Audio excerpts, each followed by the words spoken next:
Hi everyone, this is Mrs. Musoff, and today we are going to be practicing solving by factoring. So we've already done some factoring using two methods, using the GCF and then also using the grouping method. Alright, so now what we're going to do is take it one step further and actually solve the equations after we factor them. Okay, now in order to do that, just two big things. Number one, we always have to get the equation equal to 0 first.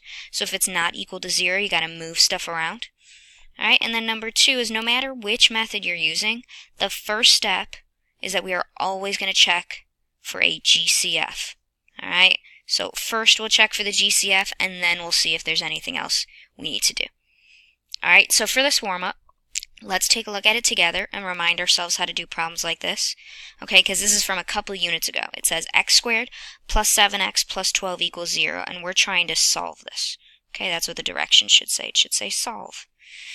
So the main method of solving these equations is going to be by factoring. So let's see if we can remember how to factor something that looks like this. Remember, we set up the two parentheses, and we want these first two pieces to multiply to x squared, so we know it has to be x and x. The tricky part is finding also pieces that are going to multiply to this n number, and where our insides and outsides are also going to add to the middle number.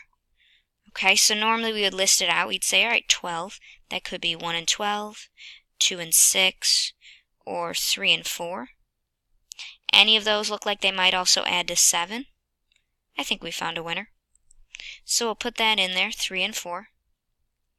And in order to make it both positive, we're going to have both of these positive. So we have positive 3x and positive 4x, which will give us the positive 7x. Alright. Some of you might have done the split the middle method, which if you did split the middle, I'll just show you real quick over here. It's still kind of the same beginning steps where you try to find numbers that multiply to 12. And you should still have found 3 and 4. Just the only difference is to get these factors, you would split that 7x into plus 3x and plus 4x. And then we would take out our GCF from each group. So an x here, and then a 4 in the second group. And that would still leave us with the same answer, the x plus 3, and then an x plus 4. Okay, so just another method for doing it.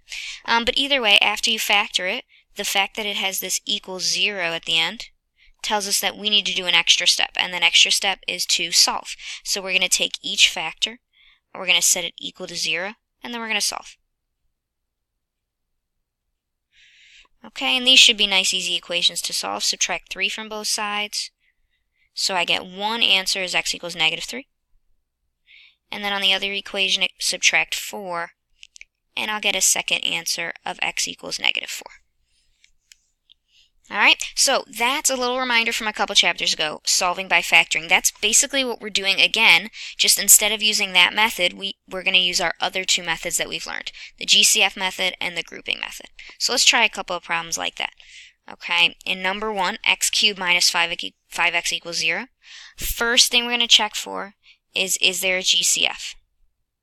And remember, you can always tell by factoring these down. X to the third is like x times x times x, and 5x has a 5 and an x. So you should be able to find the terms that they have in common. Both of these have an x, so that means, yes, there is a GCF, and that GCF is x. So what I'm going to do is I'm going to take the x out, the GCF, and to figure out what's left over in the parentheses, I just cross the x from each piece, and that leaves me with x times x, which is x squared, and then minus the 5. Okay, after we've done the GCF, normally we would check to see if we can keep going. But if you remember from a couple chapters ago, when there's only two pieces here, the only way to keep going is if they're perfect squares. And 5 is not a perfect square. So since I can't keep going, now I'm going to do that next step, which is to take each one of them and set them equal to 0. So x is going to equal 0, and x squared minus 5 equals 0. Okay, now one of these, x equals 0, already solved for. So I don't even have to do anything. There's one answer, x equals 0. But the second one is going to take a little bit of work. Now, we've solved equations like this before, but it's been a while, so let's remind ourselves. Okay, our goal is to get the x squared piece by itself. So that means I need to get rid of whatever's around it. So this minus 5, I'm going to get rid of it by adding 5. And that'll give me x squared equals 5. Alright, now the x squared is by itself, so we have to get rid of the square. Do you remember how to do that? Hopefully you're thinking square roots, because that is exactly how you do it. Alright, to get rid of a square, we're going to use square roots. That's this thing, and we're going to put a plus or minus in front of it. So I'll square root both sides, and I'll put a plus or minus in front. That'll leave me with x equals plus or minus the square root of 5. And normally right here, I would think off to the side and I would say, can I simplify that? Can you simplify? And if you can, then you would, right? You would do your factor tree and you would break it down and simplify it. But 5, if I try to break it down, I can't do it. So that means in this case, no, I can't simplify. So I'm done. It's just plus or minus square root of 5. Alright, so that's how we're solving by factoring. So let's try it again in number 2. X cubed plus 12x. So again, same thing. X cubed is xxx. 12x, well, 12 can break down a little bit into 2 and 6. And then another 2 and 3. So that's 2 times 2 times 3, and then an x. But again, when we're thinking about that first step, we're looking for a GCF. That means what they have in common. And right now, the only thing I see in common is an x. So yes, there is a GCF, but it's just x. So I'll take the x out, and then left over I have x times x, which is x squared, and 2 times 2 times 3, which is 12. And again, if there's only 2 pieces left, you need perfect squares and a subtraction sign in order to factor, which I don't have here. So I'm going to go straight to my equals 0 step. So x equals 0, and x squared plus 12 equals 0. Okay, x equals 0, done, we're solved. X squared plus 12 equals 0, I have to solve a little bit. So I'm going to subtract 12 from both sides. That gives me x squared equals negative 12. And then I'll square root both sides with a plus or minus. Alright, so I have plus or minus the square root of negative 12. Now this can simplify. Number 1, and I'm going to write this off to the side, because a negative turns into an I. So this is I square root 12. But then also 12 does break down. 2 times 6, 2 times 3. So I've got a pair here. So 12 is the same thing as saying 2 root 3 with that I in it. So my answer is actually going to be plus or minus 2I root 3. So we're kind of doing a lot in these problems, but it's stuff we've already done. So it's just a little extra practice. That's actually why we did those lessons to begin with, so that we could do it again in this chapter. Alright, same thing in number 3. I'm going to look at that equation, and the first thing I'm going to check for is a GCF. Again, I have x to the third, so x, 7x squared, so that's 7, and then xx. And 12, we did in the last one, that's 2 times 2 times 3, and then an x. And again, the only thing I see in common is an x, so I'm going to take it out. And I'm going to write what's left. Looks like x squared, 7x, and this will turn back into a 12. Now, when I have 3 terms left, I can keep going, right? Just like we did in the warm-up. So here, I'm going to take that x squared plus 7x plus 12, and I'm going to keep going with it, right? I'm trying to find numbers that multiply to 12 and add to 7. And if you remember, this is actually the same problem we did in the warm-up, so that's going to give me the 3 and the 4, plus 3 plus 4. And so because I could keep going, that's going to make this last step even easier, because I'm just going to set them equal to 0 and solve. But I should have a lot easier of equations to solve. Alright, I have x equals 0, that one's done. X plus 3 equals 0, I just subtract 3, and I'm done. I don't have to do the square root. And same thing over here, subtract 4, and I'm done. I don't have to do the square root. Alright, so when you can keep going with factoring, it makes the rest of the solving just a little bit easier. Okay, now let's try factoring and solving some with grouping.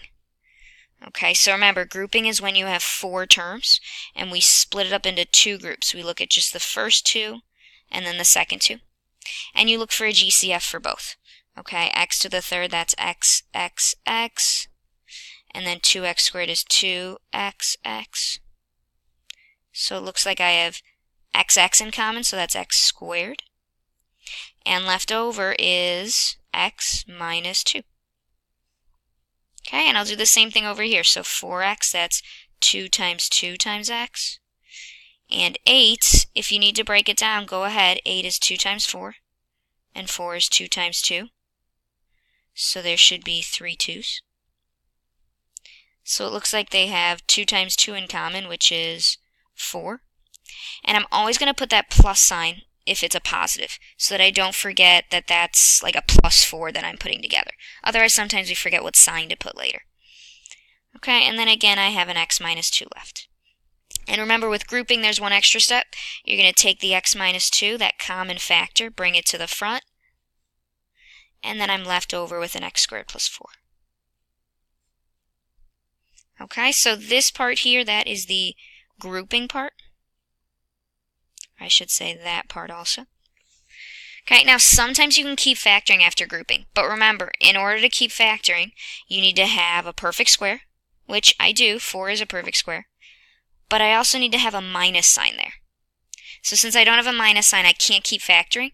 That means I just go straight into the equals 0 step. So x minus 2 equals 0, and x squared plus 4 equals 0. Okay, once again, x minus 2 equals 0, that one, nice and easy to solve. I get x equals 2, there's one of my answers. But x squared plus 4 equals 0, it's going to be a little trickier because we're going to have to use square roots. Now remember the first step, subtract that number over, so subtract 4 over. And we get x squared equals negative 4. And this is that step I was talking about. This is where we square root with the plus or minus. So I have plus or minus the square root of negative 4. And off to the side, I'm going to try and simplify the square root of negative 4. Now, a negative, we can always simplify a little bit. It'll turn into I. And then the square root of 4, well, 4 breaks down into 2 and 2. That's a pair right there. So that means I can pull a 2 out with the I and have nothing left. So the square root of negative 4 is actually 2i. So my final answer, I'm just going to write it over here, is plus or minus 2i. So those are my two answers here, x equals 2 and x equals plus or minus 2i. Alright, we'll do it one more time to make sure this makes sense, and then you'll try some on your own in the homework. Okay, so same thing. 4 terms means I'm doing grouping. So for the first 2, I'm going to find my GCF. X to the third, that's x 3 times. And x squared is x 2 times. So my GCF is going to be x squared. And that leaves me with x minus. If there's no number left, remember that doesn't mean you don't write anything. If there's no number, there's always a 1 that we can add in there. Okay, so that'll be x minus 1. And then I'll do the same thing with these two. Okay, 3x, that's 3 and an x. And 3 is 3. So that's going to be a 3, but pay really close attention because see that negative right there? That means I'm actually going to pull out a negative 3. That's the only way to make sure that I have the same thing left over, which is an x minus 1. Okay, and so then I turn that into x minus 1, take away the x minus 1's, and I'm left with x squared minus 3. Okay, this is where we're done grouping, so now we'll do our equals 0 step. Alright, x minus 1 equals 0, there's one of them. And x squared minus 3 equals 0. So x minus 1 equals 0, I'm going to add 1 to both sides, and that'll give me an answer, x equals 1, positive 1. But over here we have a little more work to do. So I'm going to add 3, that same first step, but that leaves me with x squared equals 3, so I still have to do my square root step. Alright, I get plus or minus the square root of 3. And I'll say square root of 3, can I simplify that? There's no I, because it's not negative. And 3 doesn't break down into anything. So that means I can't simplify it. So it's just plus or minus the square root of 3. Alright, and that's solving by factoring. So now you got a chance to go practice on your homework. If you come up with any questions, just make sure you write them down. Thanks for paying attention. See you later.